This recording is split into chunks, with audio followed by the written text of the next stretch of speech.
destruction of the Graniteville wetland is unjust and unethical and immoral. Graniteville is an environmental justice community with disabled, elderly, and low-income people nearby.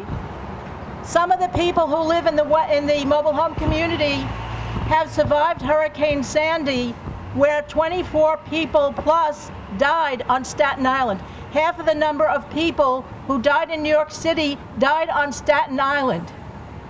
So some of the ones who lost everything, their homes and everything, moved to the mobile home community, and they are even in more danger than we are in the environmental justice community, because they were flooded during Sandy. We were not. We were protected by the forest when Sandy happened. All the water from the flooding ended up in the forest, in the wetland, and we were not flooded. I'm here today, and so are these people, to try to protect these wetlands and woodlands for all the reasons we know that it's valuable to do it.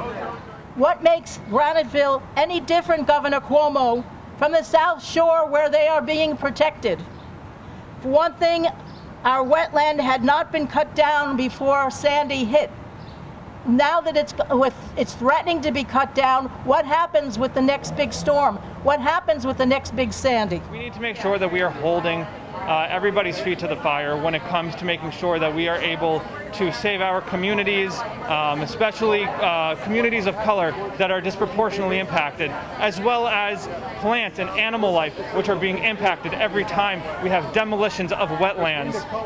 The wetland forest is the only protection this black and brown community has against flooding, but also against the chemicals that come from close by, the chemical treatment plants, the refineries.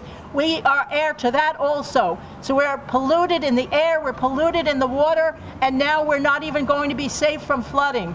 I'm here because the wetlands is too important.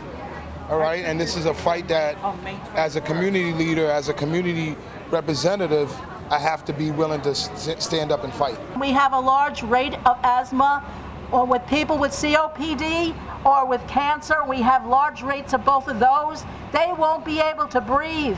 Governor Cuomo, we have a right to breathe, right? We have a right to breathe! So the problem is that it's up to Cuomo right now to save this land, and he could do it or he doesn't do it, and it'll be on the record what he does. How could a big box store be chosen over the well-being of a community? And that community includes human and non-human beings. How could this have come to pass? The key answer to that question in my mind is that we operate under a system that has one goal and one goal only in place, and that is short-term profit. We are commodities. We are not living beings to these people. Is it possible, Governor Cuomo, that you didn't get the message? Is it possible that you didn't get our letters? Is it possible that your staff didn't hand on our messages to you? Is it possible you didn't get our emails? Or do you care? Or why is that? We have a mayor, a governor who talks about resiliency and climate change, yet they do absolutely the opposite to protect us against climate change and to give us more resiliency. Did you think, Governor Cuomo, that we wouldn't fight back?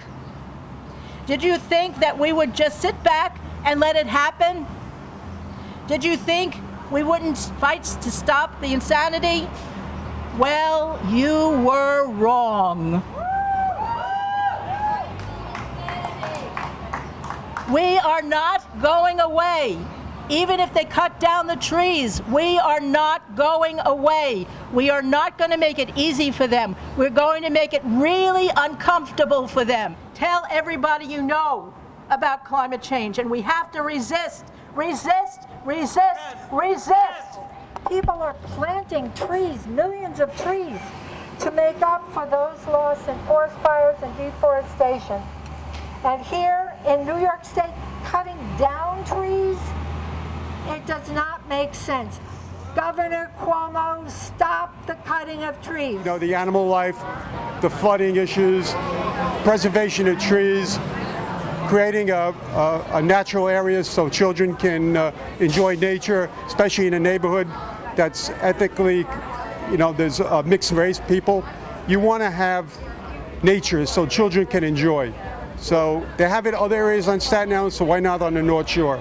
So that's why we're here. Why is it that after sending DEC 1,700 letters asking for a public hearing, DEC said a public hearing is not warranted? 1,700 letters. The Department of City Planning approved the destruction of the wetland. The Department of City Planning also put out this map, and shows that we will be flooded. The same department approved the destruction of the wetland is telling us we're going to be flooded. Why is it, Governor Cuomo, Mayor de Blasio, that other areas of the city can have protection from climate change, but we in this black and brown community cannot?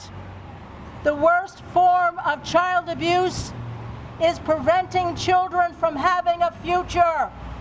And so now, Catherine will be bringing this box and envelope up to the governor's office. In this box, at least 600 letters that we sent to DEC in order to get a public hearing. 600 letters, and Catherine will be bringing it up to them now. Save the wetlands! Save the wetlands! Save the wetlands!